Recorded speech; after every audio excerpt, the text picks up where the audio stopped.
ദൈവ തിരുനാമത്തിന് മഹത്വം ഉണ്ടാകട്ടെ. കർത്താവായ യേശു ക്രിസ്തുവിൻ്റെ വിലയേറിയ നാമത്തിൽ നിങ്ങൾക്ക് ഓരോരുത്തർക്കും എൻ്റെ എളിയ സ്നേഹവന്ദനം അറിയിക്കുന്നു. കർത്താവ് എല്ലാവരെയും അനുഗ്രഹിക്കട്ടെ.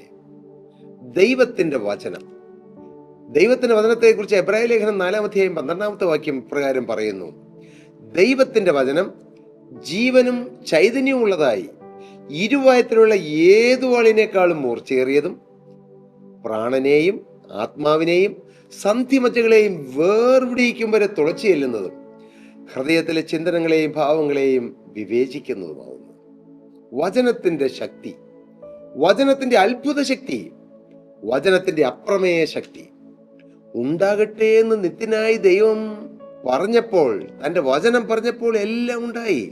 ആകാശമുണ്ടായി, ഭൂമിയുണ്ടായി, സൂര്യനും ചന്ദ്രനും നക്ഷത്രങ്ങളും ഉണ്ടായി, സമുദ്രങ്ങളുണ്ടായി, പക്ഷികളും മൃഗങ്ങളും ഉണ്ടായി, വൃക്ഷലതാദികളുണ്ടായി, എല്ലാം ഉണ്ടായി. ഉണ്ടാകട്ടെ എന്ന് പറഞ്ഞപ്പോൾ ഉണ്ടായി. അതാണ് വചനത്തിന്റെ ശക്തി. കർത്താവിന് സ്തോത്രം. ഈ വചനത്തിന്റെ ശക്തി നിങ്ങൾ അനുഭവിച്ചിട്ടുണ്ടോ ജീവിതത്തിൽ? ഹല്ലേലൂയ. വചനത്തിന്റെ ശക്തി അനുഭവിക്കുക. ഞാൻ എൻ്റെ ജീവിതത്തിൽ നന്നായി അനുഭവിച്ചിട്ടുണ്ട്.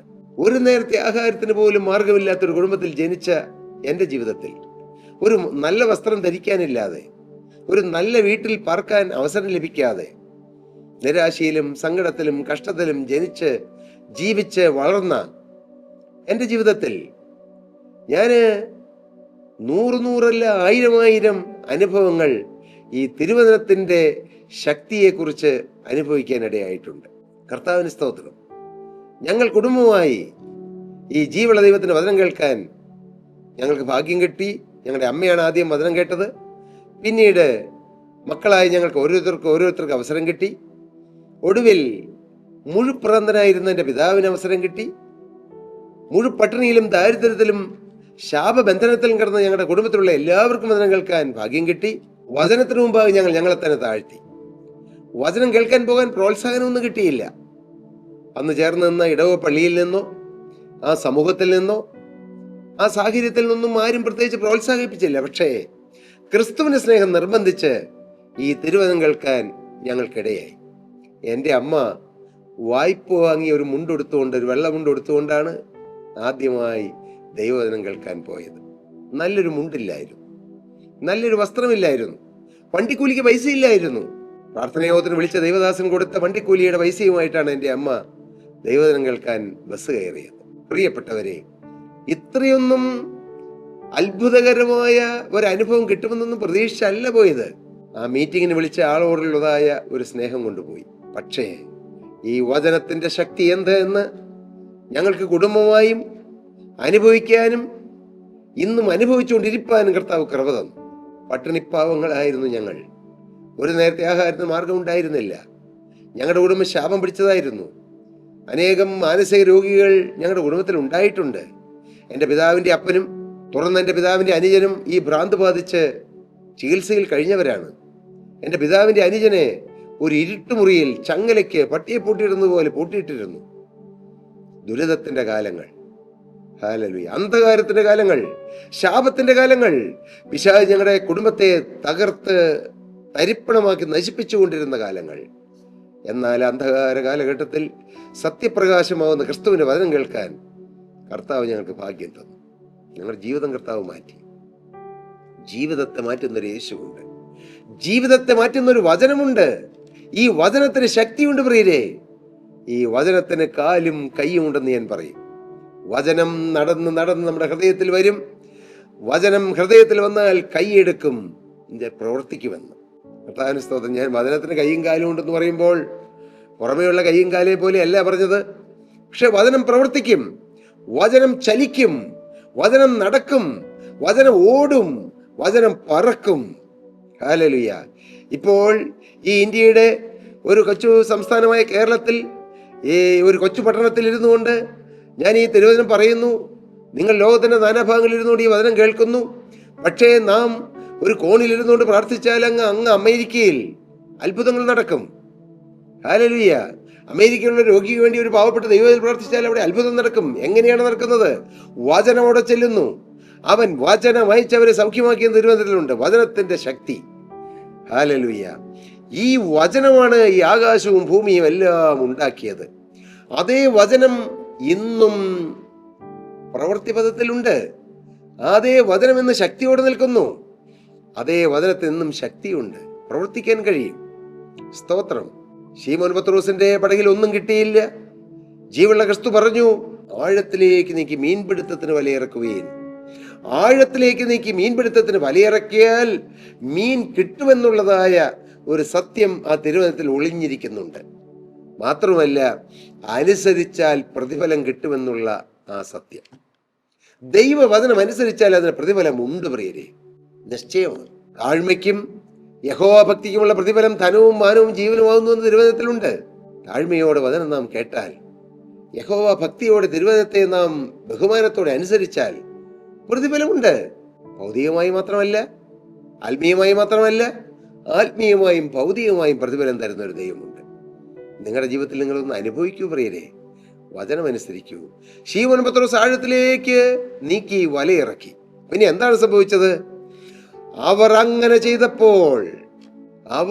ചെയ്തപ്പോൾ ശീമോൻ പത്രോസ് ഒരാള് തീരുമാനമെടുത്തപ്പോൾ തൻ്റെ കൂടെ അനേകര് അത് ചെയ്യാൻ തയ്യാറായി.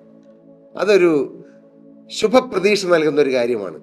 നാം ഒരു പോസിറ്റീവ് കാര്യം ചെയ്യുമ്പോൾ നമ്മുടെ കൂടെ കുറച്ചു പേരെങ്കിലും കാണും. കർത്താവിന് സ്തോത്രം. നാം നല്ലതിനു വേണ്ടി മറ്റുള്ളവരെ പ്രോത്സാഹിപ്പിക്കുക. നാം ഒരു തീരുമാനമെടുക്കുമ്പോൾ ആ തീരുമാനം മറ്റുള്ളവരെ സ്വാധീനിക്കുന്നതാക്കി തീർക്കുക. ശീമോൻ പത്രോസ് യേശുവിനോട് പറഞ്ഞു, നാഥ, ഞങ്ങൾ രാത്രി മുഴുവൻ അധ്വാനിച്ചിട്ട് ഒന്നും കിട്ടിയില്ല, എങ്കിലും നിന്റെ വാക്കിന് ഞാൻ വലയിറക്കാമെന്ന് ഉത്തരം പറഞ്ഞു. പക്ഷേ ശീമോൻ പത്രോസാണ് ആ തീരുമാനം എടുത്തതെങ്കിലും ശീമോന്റെ തീരുമാനം മറ്റുള്ളവരിലേക്ക് പ്രസരിച്ചു, അത് സ്പ്രെഡായി. അവർ അങ്ങനെ ചെയ്തപ്പോൾ പെരുത്ത മീൻകൂട്ടം അകപ്പെട്ടു, വല കീറാറായി. ഇതാണ് വചനമനുസരിക്കുന്നതിന്റെ പ്രത്യേകത. വചനമനുസരിച്ചാൽ പെരുത്ത മീൻകൂട്ടം വരും. വചനമനുസരിച്ചാൽ വല കീറാറാവുകയോളം വരും. ഇന്ന് അനേകർ ജീവിതത്തിൽ വചനമനുസരിക്കാത്തതാണ് അനുഗ്രഹത്തിന് തടസ്സം. വചനം അനുസരിക്കുന്നുണ്ടെന്നാണ് ഭാവം. എങ്ങനെ? മനസ്സിലാക്കിയതനുസരിച്ച് അനുസരിച്ചു. പക്ഷെ അത് മാത്രമല്ല മോനെ, ഇനിയും വചനത്തിന്റെ ആഴങ്ങളുണ്ട്. വചനത്തിൽ ഇനിയും നാം ഗ്രഹിക്കേണ്ടതുണ്ട്.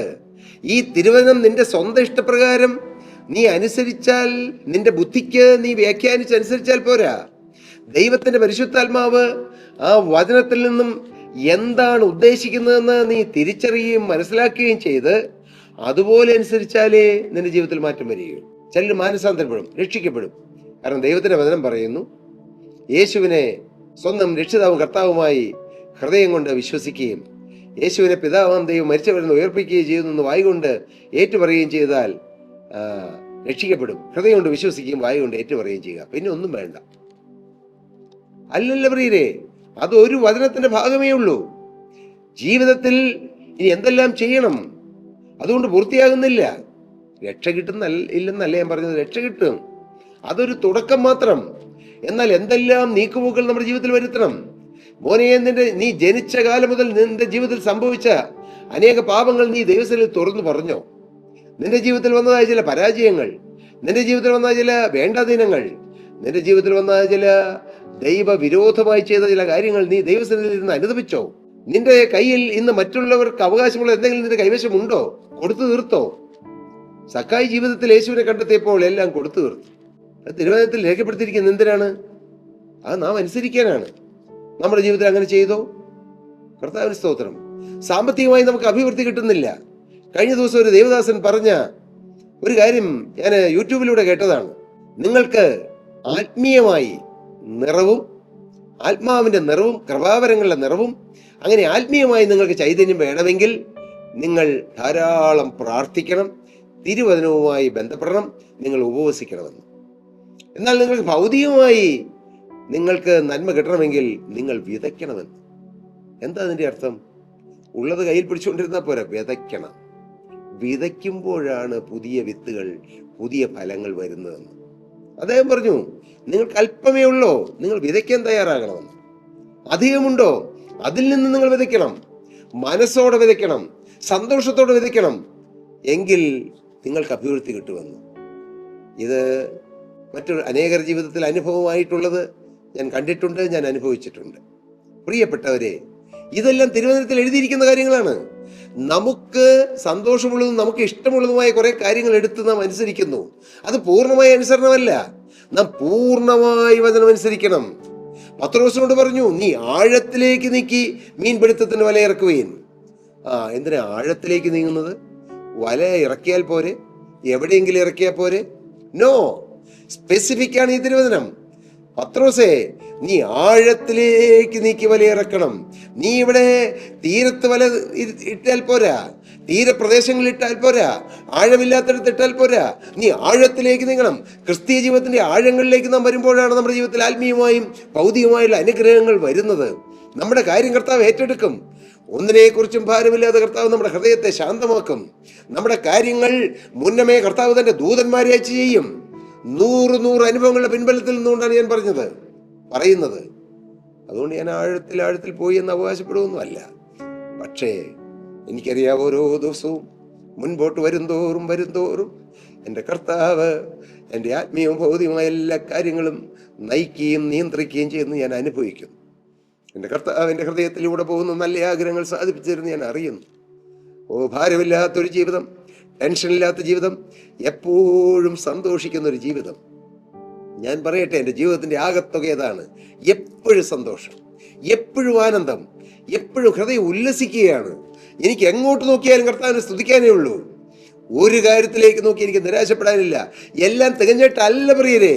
എനിക്ക് യേശു ഉണ്ടല്ലോ എന്നോർക്കുമ്പോൾ, എനിക്ക് യേശുവിനെ കണ്ടെത്താൻ ഇടയായല്ലോ എന്നോർക്കുമ്പോൾ, എനിക്ക് രക്ഷ കിട്ടിയല്ലോ എന്നോർക്കുമ്പോൾ, എൻ്റെ കർത്താവ് എന്നെ കരുതുന്നല്ലോ എന്നോർക്കുമ്പോൾ, എൻ്റെ യേശുവിൻ്റെ വേല ചെയ്യാൻ എനിക്ക് അവസരം കിട്ടിയല്ലോ എന്നോർക്കുമ്പോൾ, എനിക്ക് നല്ല ഭാര്യയെ, നല്ല കുഞ്ഞുങ്ങളെ, നല്ല സഹോദരങ്ങളെ, നല്ല മാതാപിതാക്കളെ, നല്ല ഭവനം, നല്ല വാഹനം, നല്ല ജീവിത സാഹചര്യങ്ങൾ, നല്ല ജോലി, നല്ല സഹോദരങ്ങൾ, ഇങ്ങനെ ആയിരക്കണക്കിന് നല്ല ആത്മീയ സഹോദരങ്ങൾ, നല്ല ആത്മീയ കൂട്ടായ്മ, ഇങ്ങനെ ആയിരക്കണക്കിന് കാര്യങ്ങൾ ദൈവം ചെയ്ത നന്മകൾ ഓർത്ത് സ്തുതിക്കുമ്പോൾ ഹൃദയത്തിൽ ആനന്ദം കരകവിഞ്ഞൊഴുകുകയാണ്.